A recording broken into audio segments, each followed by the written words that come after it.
Sorry about the chaotic nature of the shot. It's NAMM. What do you expect? It's the way it is.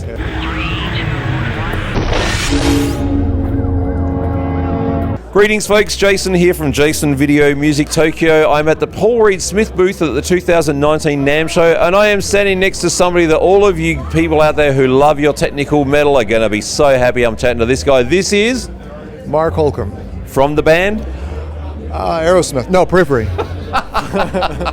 Now, I'm going to jump into this question because this is a fun question. If you could have been a member of any band in time, who would it have been as the guitar player? Oh, man. I was going to say that's an easy answer, but now I'm having second thoughts. So probably a tie between probably Metallica and Pantera.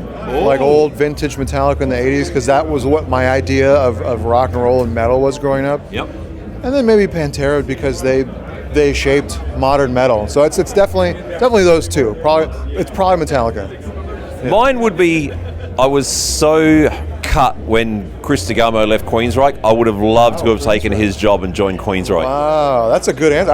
I haven't heard that answer before, that question. Queensryche. Yeah, man, because I can sing all those high harmonies, and I would have loved to have stepped into Chris's job. I couldn't have been Chris, just like you wouldn't have been Dimebag, but just to have that opportunity, my God. Yeah. I only know Operation Mindcrime. That's it. I'm like such a one-dimensional Queensryche fan. That's all right. It works. Now, you've been playing Paul Reed Smith guitars for what, about 6 years now? Is that right? Something like that, 6-7 years, something. But it's funny, I've been a PRS sort of fanboy since I was a teenager. So, I mean, for probably 20 years now, I've sort of looked at the PRS name and just, I guess, wanted to play it one day. But the problem was I couldn't afford it. So now things have worked out to where, that's changed and I'm able to play the guitars and play them proudly. But PRS has been at the pinnacle of what I thought guitars were since I was a teenager. Nice. A long time. Mark and I are actually meeting today for the first time, but we had a little bit of communication because he was going to come into the store when I used to work in the shop in Japan, but unfortunately he had something come up and we had to cancel last minute. It happens, so it's kind of nice for us to finally meet face to face. We are, on the other side of the ocean. Yeah. Exactly. Yeah. So anything you want to tell the folks about your signature model that is something that maybe the regular press doesn't say that you want to tell your fans who are watching? I mean, what can I say about the guitar that I haven't said a million times? I released this with PRS 4 years ago, I want to say, 3 years ago? I think that's about right, actually. I remember getting them in the shop. Yeah, about 3 years ago, I want to say. And I have never taken my other six-string out with me on tour ever. So this has been my only six-string guitar. Not this exact one. This is the one I just took off the wall. But this SE model is what I played on stage exclusively for the last 3.5 years because I got a prototype before it came out. And a lot of people see the SE or they see that something's made overseas, so they think it's of a much lesser quality. And I kind of had that perception too growing up. You always want things made in America. You always want things made where you live, as if that's somehow supposed to make it better. But this, it gives me a lot of pride to hear people go back on that perception. To be like, oh, I picked up that guitar and I gig with it. Like, that makes me happiest when I hear that other people gig with the guitar. Definitely. As my guitars, my SEs have taken a beating, and I still play nothing but the SEs live. So, yeah, I mean, it's just spec-wise, I mean, it's so different than all of the other PRS guitars in their catalog. It's got a longer scale length. It's 25.5 inches on the scale. It's got a flat fretboard, 20-inch radius.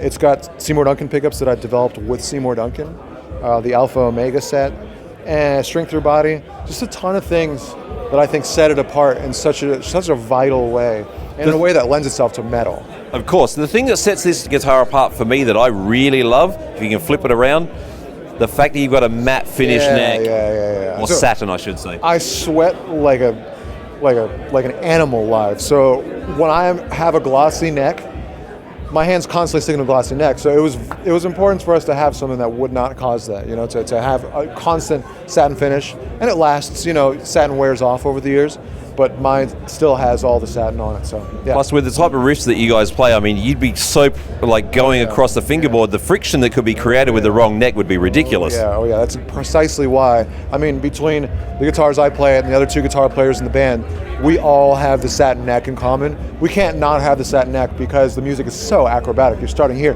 going here, middle. It's all over the place. So the acrobatic nature of the riffs almost requires you to have these specs in place. Yeah. And that to me is where the best signature instruments come into play. It's like you can put your name on a guitar if you're a famous musician, you probably make some money off of it and gain notoriety from it. But the minute you start to incorporate specs that actually help you achieve what you're aiming to achieve, those are the best signature instruments. Like you take a look at the John Mayer guitar, like the Silver Sky, awesome guitar, because it can make you sound like John Mayer if you know how to play like that. It has all those tools given to you. Now, if you can't play like him, then you're not going to sound like him, but you have all the tools. Just like I think this guitar does. I agree with that. I've played this guitar quite a bit when I was selling them, and it's a really, really killer instrument. And that 25.5-inch scale sets the guitar up beautifully, because in case you don't know, PRS guitars are traditionally 25-inch. Yeah. So Gibson's are 24 3/4, Fender's are 25.5. So for a PRS to come out with a 25.5 is really a very different thing for them. Yeah. And a 1/2 inch, lots of people say, why does a 1/2 inch make such a big difference?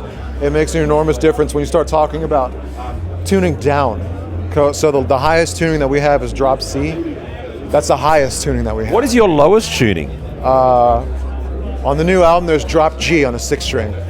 So you tune everything down a whole step, and you tune the 6-string down to match this. It's an octave. So a high G, low G. And it's, can I say fucked up?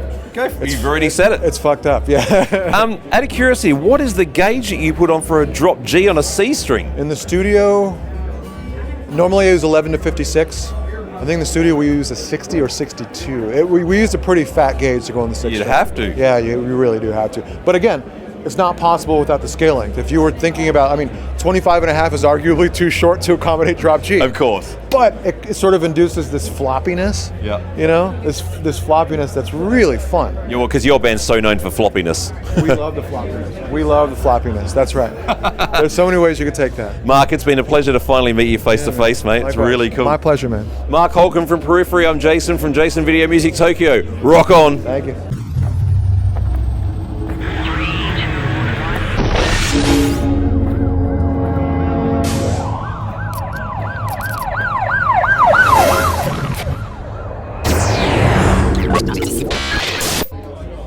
Thanks, mate. That was Yeah, awesome. man. Yeah, that was fun. Really cool. Yeah. Really